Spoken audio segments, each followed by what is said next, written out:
Welcome, deep divers. Today, we're not just learning history, we're actually stepping right into this incredible, really dramatic story from Japan. It's a place where honor was just everything, and loyalty. Well, loyalty could mean making the ultimate sacrifice. Imagine this with me. It's the early 1700s in Japan. There's this respected noble, right? A powerful lord named Asano. And he's been repeatedly insulted by another high-ranking court official, Lord Kira. Now, in this society, an insult isn't just, rude words. It's like a deep attack on a person's honor, on their reputation, their worth. It can feel like a wound that just can't be healed easily. So in a moment of intense anger and frustration, and I think we can all understand how those feelings can just boil over, Lord Asano pulls his sword. Now that might seem normal for a warrior, right? But here's the crucial part.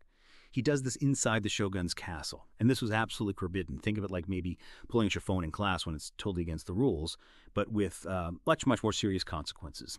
He wounds Lord Kira, but he doesn't kill him. The result for Lord Asano is immediate and severe. He's ordered to commit seppuku. Seppuku. Yeah, this was a forced ritual suicide, a very specific, very formal way for a samurai to die. For the Japanese people at this time, seppuku was actually seen as an honorable way to take responsibility for your actions, to avoid living with shame. It was considered a privilege almost, a final act of dignity, even though obviously it meant giving up one's life. But this is where the story truly becomes unforgettable. Lord Asano had 47 loyal samurai warriors, brave men, totally dedicated to him. With their master gone, they were left without a lord. In Japan, a samurai without a master was called a Rōnin. That's right, a Rōnin. And these 47 men, they'd lost their honor, their respected place in society, just because their master wasn't there anymore. But their loyalty, their sense of duty, it ran incredibly deep, stronger than any rule, it seems. They swore to avenge their master's death, no matter the cost. For over a year, they waited, they planned. They even scattered and pretended to be simple workers, just to hide what they were really up to. Then, after all that preparation, they launched this surprise attack. They killed Lord Kira in his home, bringing honor back to their fallen master. Successful revenge. Exactly. But that wasn't the end of their duty. The ultimate act came next. All 47 Rōnin also committed seppuku, choosing to follow their master into death with honor. Today, their story is one of the most famous, most beloved in Japan. It's taught in schools, retold in movies. They're remembered as heroes who really embodied that spirit of loyalty and honor. So when you hear a story like this, what does it tell you about the kind of place Japan was during this time? What values do you think were most important to the people living there? For me, it immediately highlights a society where rules honor duty. They were just ideas. They were literally matters of life and death. You've absolutely hit on the essence there. And that's precisely what we're here to explore today. That story of the 47 Rōnin, it's just full of incredible bravery and, well, a very strict sense of right and wrong. It really captures the heart of Japan under the Shogun. Today, we're taking a deep dive into this fascinating historical period. Specifically, we're focusing on the Edo period, which lasted from 1600 all the way to 1868. This was such a unique time in Japan's history, nearly 260 years of long-lasting peace, great stability, but it was also a society built on incredibly strict rules and a very, very clear social order. Our mission today is really to help you, our listener, understand how Japan was organized back then, how its leaders managed to keep such tight control for, well, centuries, and what it was really like to live in this highly structured society. We'll pay special attention to those big ideas, like honor and duty that we saw in the Rōnin story, because they were just central to daily life. We'll explain everything in a way that's clear, easy to understand, using lots of examples, hopefully, to make these old ideas connect with you no matter where you were learning from. This period in Japan, it provides a really powerful answer to a very important question. How do the ways a government makes decisions and structures its society truly show us what that society values and believes? Okay, let's unpack this then and set the scene properly. Because to truly understand the Edo period, we really need to know what Japan was like before this era of peace and strict rules. Just imagine your country being in a constant state of fighting, of disagreement, for a very long time.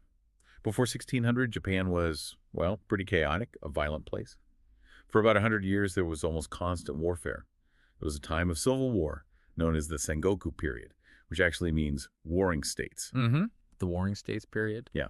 Powerful landowners, called daimyō, and we'll be hearing that word a lot, so we'll try to remember it. Daimyō, they were always battling each other. They each had their own armies of samurai, and they were constantly fighting for more land, more power, like different powerful families trying to control various towns and regions. There's no single strong central government. Everyone was basically fighting for themselves. It was a time of great uncertainty, fear, violence. Nobody knew what tomorrow would bring. Indeed. A whole century of civil war left Japan deeply scarred. People were just yearning for peace, for stability, above all else. What the country desperately needed was a strong, clever leader. Someone who could finally bring all these warring daimyō under one roof, basically, and establish lasting order. That leader turned out to be Tokugawa Ieyasu. He was a brilliant military strategist, a clever politician. He rose to become the most powerful man in Japan after winning a series of key battles. It all culminated in a really great battle called Sekigahara in 1600. He defeated a coalition of rival daimyo and generals there. That victory was just a defining moment. It changed the course of Japanese history. Then, in 1603, the emperor, who was this revered, respected figure, almost like a living god in a spiritual sense, officially gave Ieyasu the title of shogun.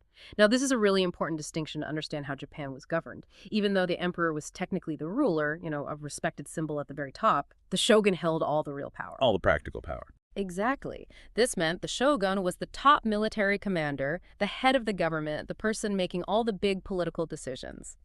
To give you an analogy that might help make sense of it, imagine the emperor as the highly respected symbolic principal of a very old traditional school, someone everyone looks up to. But the shogun, he was the actual head coach, or maybe the school manager. The one who made all the big decisions about how the school actually ran, who was in charge of the teachers, who set all the rules for the students every single day. And Ieyasu didn't just want to win power. His ultimate goal was to keep it, and to make sure his family, the Tokugawa family, would rule for a very long time, for generations, in fact, without anyone daring to challenge them. He aimed to create a stable, long-lasting government that would ensure peace for centuries. Something Japan hadn't seen in a very, very long time. And what a plan he put into action. Tokugawa Ieyasu was incredibly smart about how he established his power. I mean, he had fought against some of these powerful daimyo before, right? Oh, absolutely. He knew them well. So he knew exactly what kind of trouble they could cause. His first step after becoming shogun was to control these regional lords very, very closely. He couldn't just get rid of them because they were too powerful. They had too much influence in their own lands. So instead, he used these clever strategies. It was almost like playing a really complex game of chess to keep them in check. For example, he carefully distributed land. He gave lords who were loyal to him land right next to the lands of other lords he wasn't so sure about, those who might, potentially cause problems down the line. That's a great point. It was like placing trusted guards right next to potential troublemakers. Made it much harder for them to do anything rebellious without being immediately noticed. Yeah, it was all about strategic placement and constant subtle surveillance, just keeping an eye on things. That's right. And the brilliance of this plan wasn't just about land distribution. It was about creating a whole system that ensured absolute loyalty and prevented any future uprisings before they could even, begin. One of the most effective and frankly ingenious ways the shoguns controlled the daimyo was through a system called alternate attendance, or sankin-kōtai. Sankin-kōtai. Yeah. This was a truly remarkable strategy. Every second year, the daimyo were forced to live in Edo, which is present-day Tokyo, the new capital of the shogunate.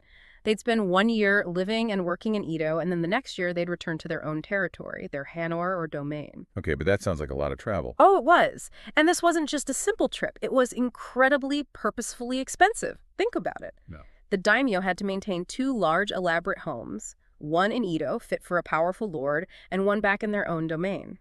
And every single year they had to pay for this massive journey with tons of attendants, servants, samurai. Not just a weekend trip then. Not at all. We're talking an entire procession, sometimes thousands strong, traveling across the country. This constant expense meant the daimyo had less money and less time to build strong armies or fortify their castles or secretly plot against the shogun. It was a brilliant financial burden, really, designed to keep them economically weak, militarily weak, and just constantly busy with travel and upkeep. Wow. Okay, that's clever, but expensive. Very. And here's where it gets really interesting and honestly quite chilling. When the daimyo returned to their domains for their year there, they had to leave their wives and children behind in Edo. What?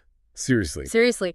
These family members were officially called guests of the shogun, but let's be real, they were hostages. Hostages? Wow. If a daimyo even thought about rebelling, or if there were any rumors of disloyalty, their family members in Edo would be immediately killed.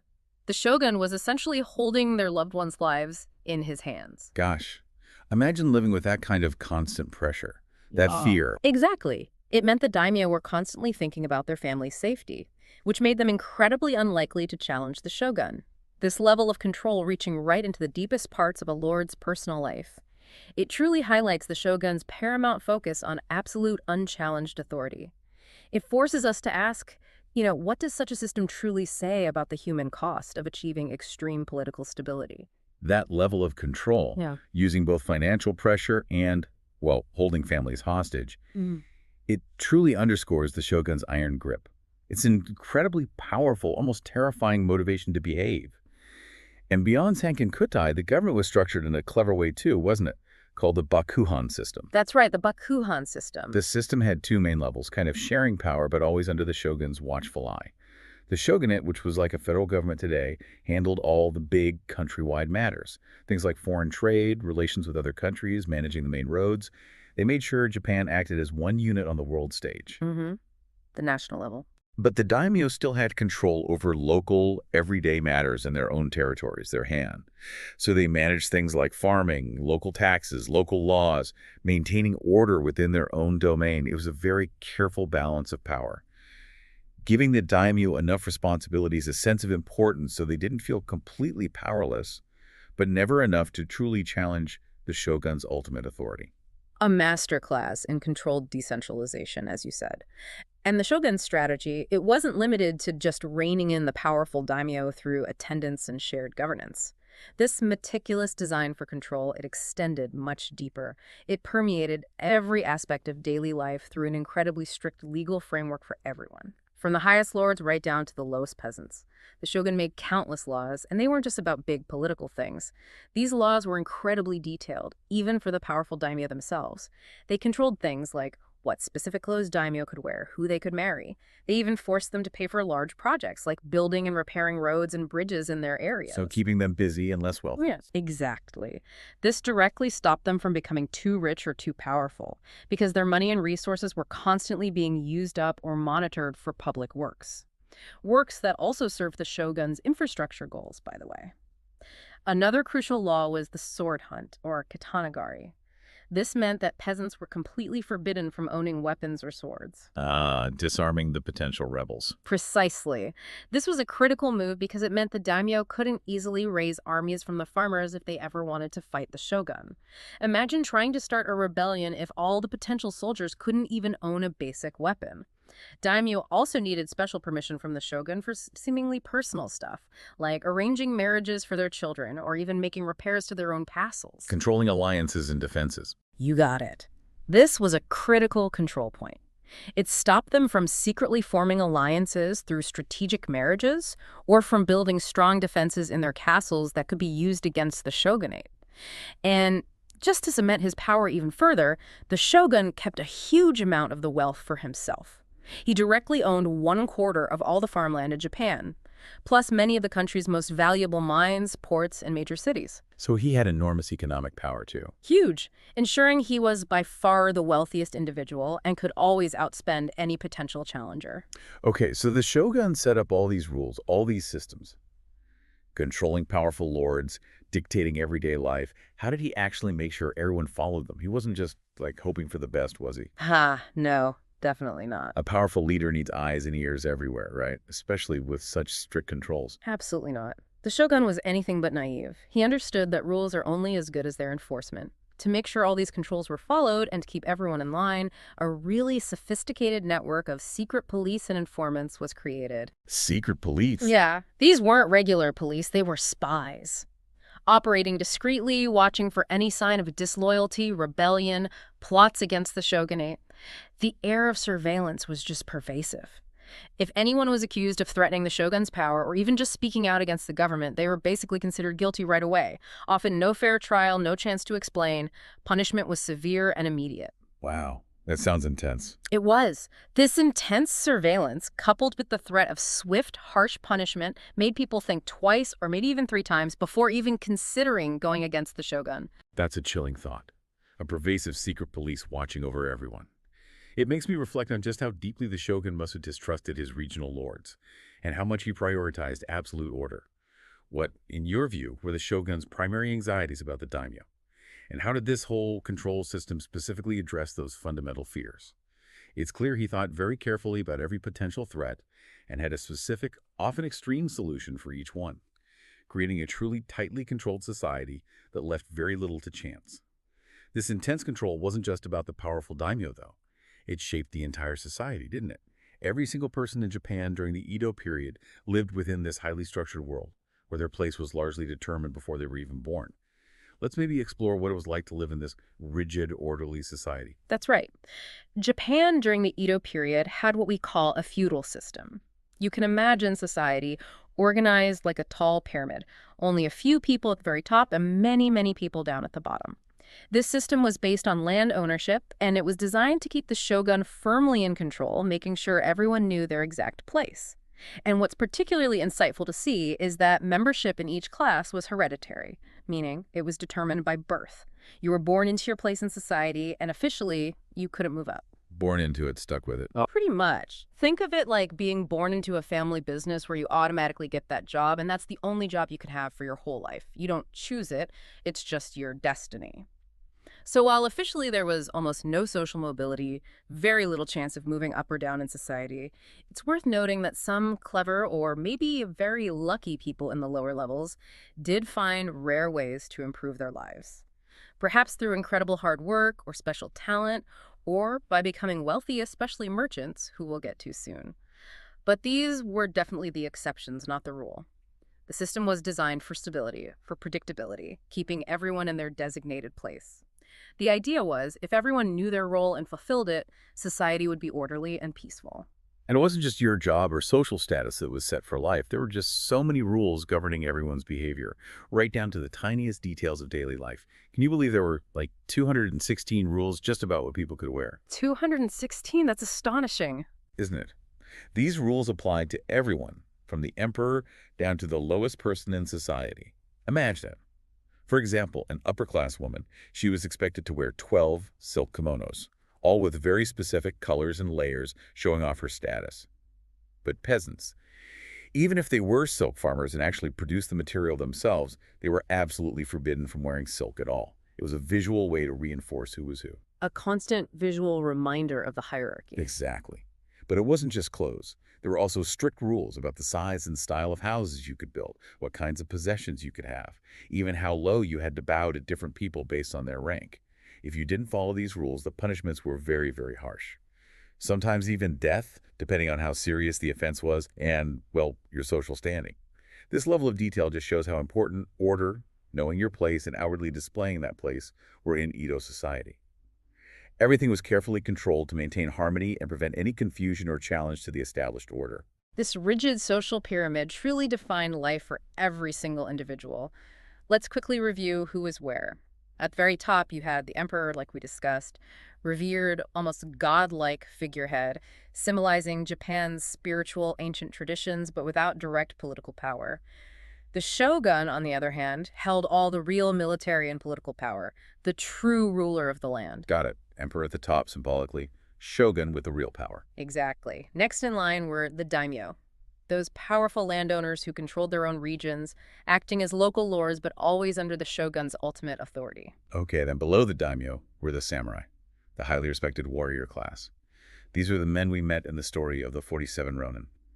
They were the military backbone of Japan, lived in castle towns, served their daimyo or the shogun, and only samurai were allowed to carry swords. With the two swords, yes. Yeah, traditionally a long curved sword called a katana and a shorter one called a wakizashi. These swords weren't just weapons, they were profound symbols of the samurai's special status, their honor. People even believed the swords were part of their very soul, and their position was so powerful that samurai were legally permitted to use their swords to punish commoners who offended them, which just highlights their immense privilege and authority over the lower classes. A stark reminder of the power imbalance. Definitely. The samurai lived by this incredibly strict code of honor called bushidō. It means the way of the warrior. This code emphasized incredibly important virtues: unwavering bravery in battle, unquestioning loyalty to their master, strict self-discipline, and a willingness to die fearlessly for their honor or the honor of their daimyo. They were expected to live simple, thrifty lives despite their high status, focusing on their martial skills and loyalty. And in peacetime, which was most of the Edo period. Right. In peacetime, they couldn't be involved in trade or business. That was seen as below them. Instead, they took on duties for their lords like surveying land, collecting taxes, and just keeping order and peace in society. And remember the 47 Rōnin. They were considered the lowest, least honorable rank of samurai, precisely because they had lost their master.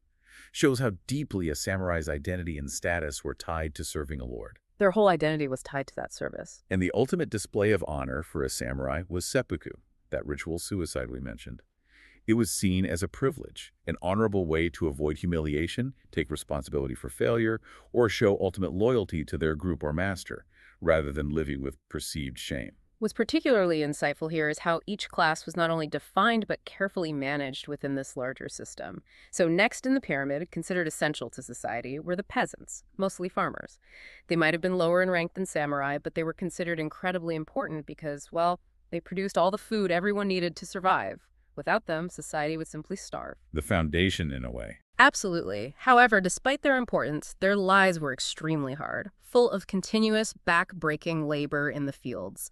They also faced many strict rules. For example, they couldn't smoke tobacco or drink rice wine, and they needed special permission just to travel outside their local village. This kept them tied to the land, ensuring a stable food supply. There's this famous, rather harsh quote from an official back then. He said, "The more you squeeze in the peasants, the more oil you get out of them." Oof, that's bleak. It is bleak, but it really shows how they were seen by the higher classes basically as a resource to be used and taxed for the benefit of the ruling elite, with very little consideration for their comfort or well-being. Below the peasants, then, were the artisans, the skilled craftspeople. They usually lived in towns and cities. They made many beautiful and useful things that were highly valued, things like high-quality paper, intricate porcelain, beautiful lacquered containers, precise clocks, strong metal pans. They were incredibly talented. Very skilled, yes. But even though they were very skilled, their official status was actually lower than peasants. Why? Because in this agricultural society, they weren't considered primary producers. Their work often needed materials made by others, like a weaver needed silk from a silk farmer to do their job, or a potter needed clay from the ground. They didn't produce the raw materials themselves directly from the earth. That distinction was key in their worldview. It seems so. Interestingly, though, the most honored of all artisans were the swordsmiths, which makes perfect sense when you remember how incredibly important swords were to the samurai and to Japanese culture as a whole. Absolutely. And then, at the very bottom of the official social order were the merchants. This often surprises people because merchants were frequently very wealthy. Right, the business people. Exactly. They were the entrepreneurs of their time. They bought, sold, traded goods across the country, arranged shipping, stored rice, which was used like money back then. But because they didn't create anything from the land, like farmers, or make things with their hands, like artisans, they were officially seen as less important, even parasitic sometimes. This was heavily influenced by Confucian ideas, which we should probably talk about soon. Okay, so officially at the bottom, but potentially very rich. Precisely. And despite their wealth, they had to live very cautiously. Government spies watched them constantly, looking for any sign of disloyalty or criticism. If a merchant showed off their wealth too much, maybe by building a house that was too grand or wearing clothes that were too luxurious for their official rank, or dared to criticize the government, boom, their business could be immediately taken away, confiscated. Wow, a strong deterrent. Very strong. Merchants often found ways to discreetly use their wealth, maybe by funding art or entertainment, which helped them gain social influence even if their official rank was low. So this raises an important question for you.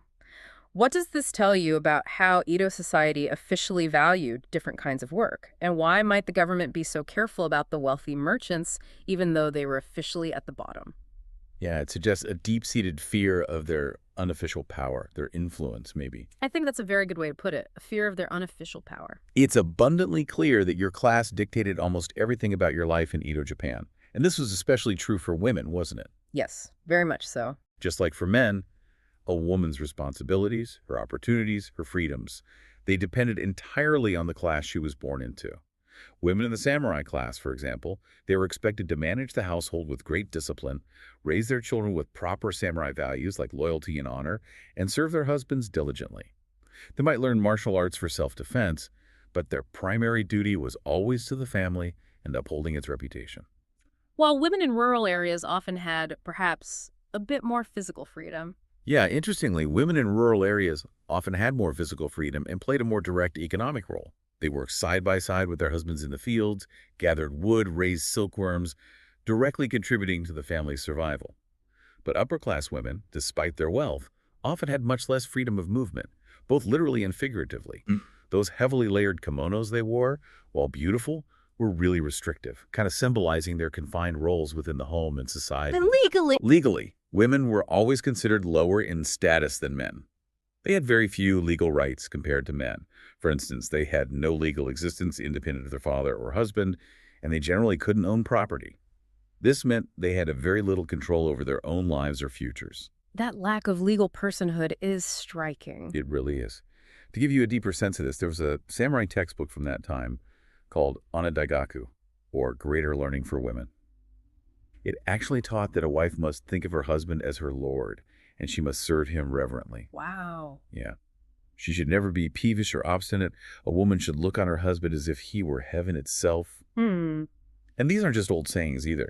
Even in modern Japan, we sometimes see echoes of these traditional expectations. For example, Princess Sayako, who married a commoner back in 2005, she had to give up her imperial title.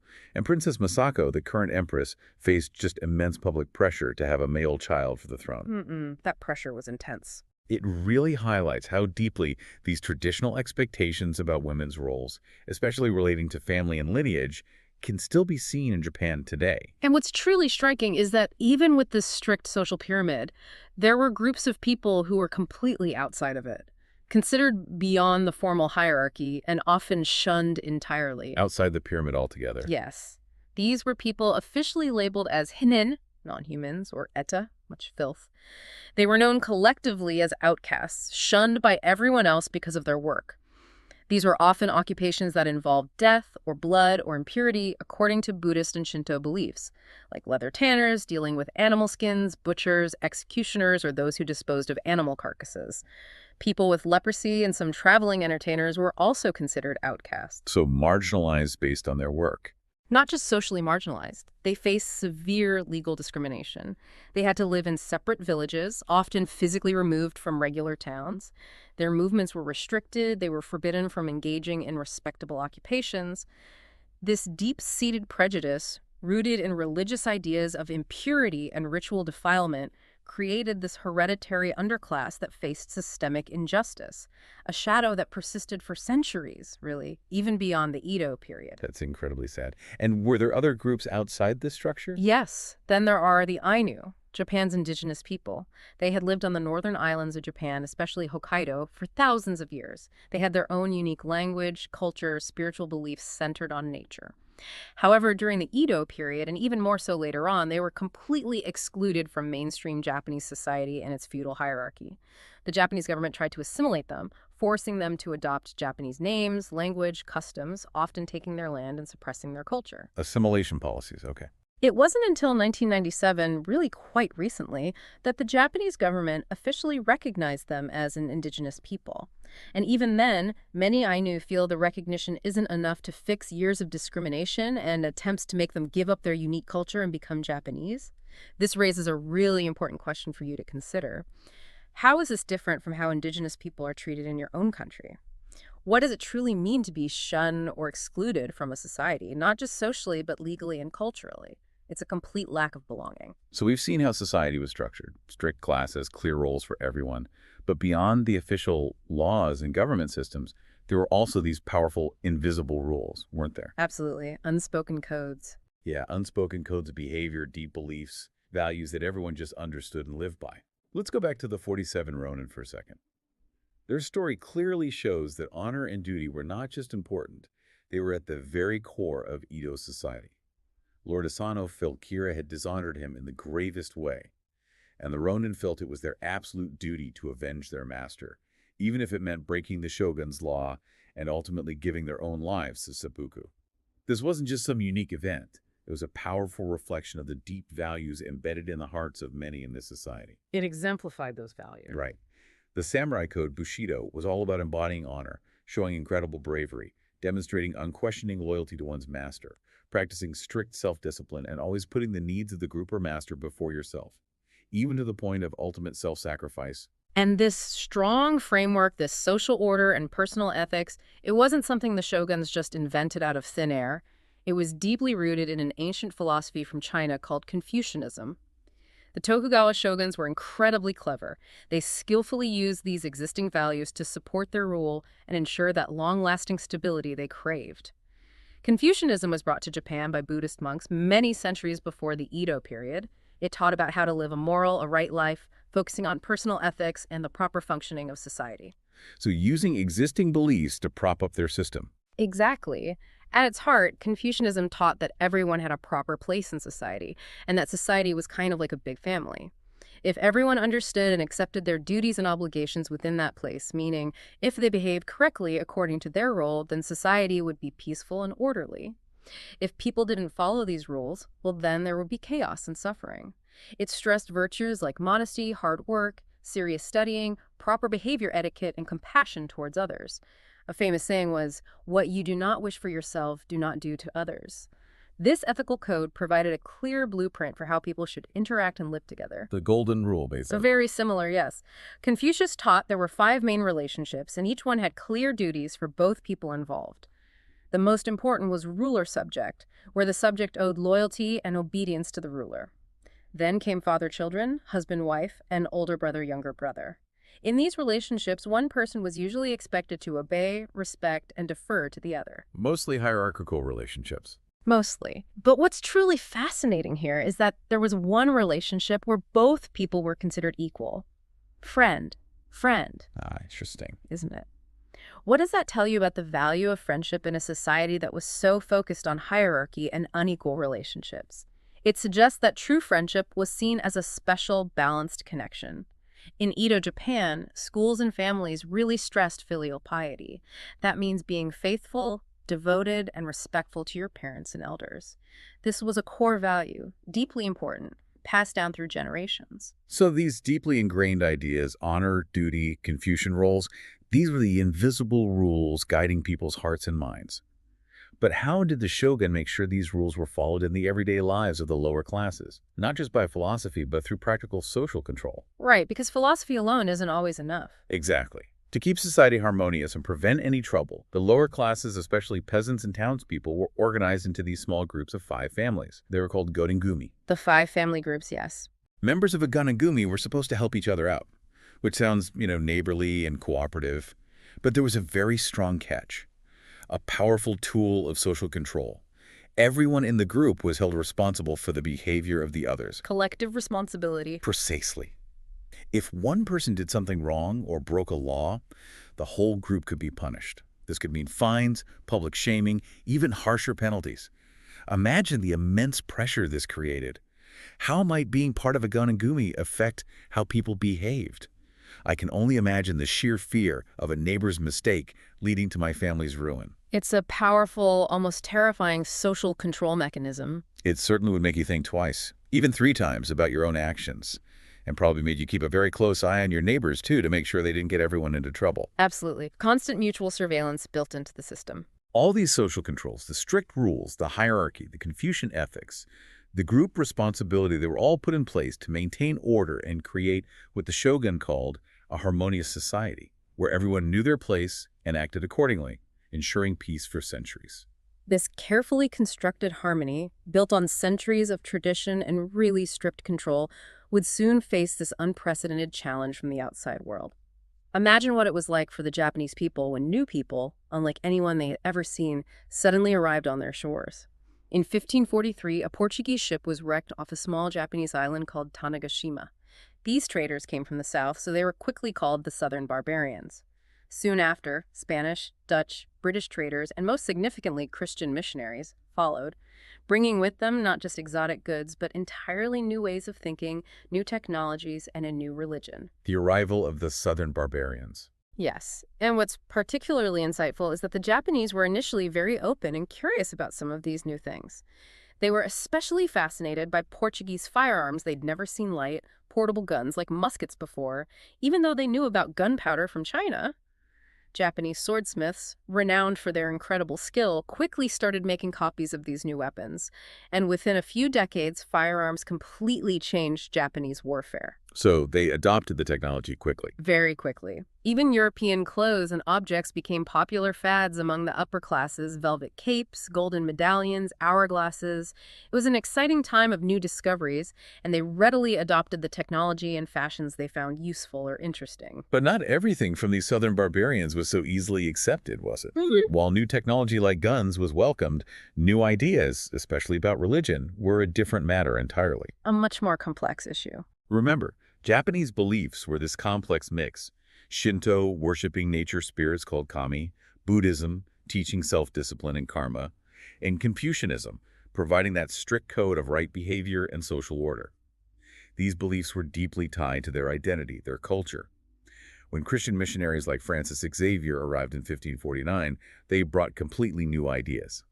While both Japanese beliefs and Christianity had rules about right and wrong, the Christian idea of one God was fundamentally new to the Japanese. They were used to many gods, spirits, deities. Polytheistic versus monotheistic. Exactly. And here's where the big problem started. It really goes back to that idea of absolute loyalty we talked about earlier. Yeah. Japanese society, built by the shogun, demanded total loyalty to the daimyō, the emperor, and above all, the shogun. But Christian missionaries taught that a person's spiritual loyalty should be to God in heaven, above all earthly rulers. This was a direct, fundamental conflict. It challenged the very foundation of their social, political, spiritual structure. Precisely. The shogunate quickly realized that Christianity wasn't just another interesting foreign custom or technology. It was seen as a direct threat. A threat to what was considered essential to Japanese identity, and, crucially, to the shogun's absolute power. They feared that if people's loyalty shifted from their earthly rulers to a heavenly god, it would completely undermine their carefully established system of control. It would cause chaos and the strict social order they had worked so hard to establish. So it wasn't just a religious difference, it was a political threat. A profound political and social threat, yes. Because of this perceived danger, the shogun began to persecute or severely punish Christians. Starting with official edicts around 1614, they tried to stop the spread of these new ideas with great force. Yeah. Banning the religion, destroying churches, executing converts. Wow, strong reaction. Very strong. Thinking about this, why do you think the shogunate saw Christianity as such a huge threat? Even though they were fascinated by other Western things like guns and new fashions, it shows that some foreign influences were seen as useful tools, things to be adopted. But anything that could potentially challenge their meticulously built system of loyalty, obedience, and social control was quickly and ruthlessly stamped out. This fear ultimately led to Japan's decision to close itself off from most of the outside world for over 200 years, a policy known as Sakoku, to protect its unique cultural identity and maintain the shogun's power. What a dramatic shift. From that initial fascination to severe persecution and ultimately to isolation. But even though the Edo period officially ended way back in 1868, many of its deep-rooted values still live on, don't they? They play an important role in modern Japanese life today. They certainly do. Echoes remain. There's a famous Japanese proverb that perfectly captures one of these enduring values. The nail that sticks out gets hammered down. A classic proverb. What does that tell you about fitting in and group loyalty in Japan, even today? It means that sticking out, being too individual, or going against the group consensus isn't always seen as a positive thing. Instead, self-discipline, respect for authority, and loyalty to the group, whether that's your family, your school, or your company, are still highly valued in Japan today, deeply ingrained in their culture. Indeed. And what's particularly insightful is how these ancient loyalties transformed and adapted over time.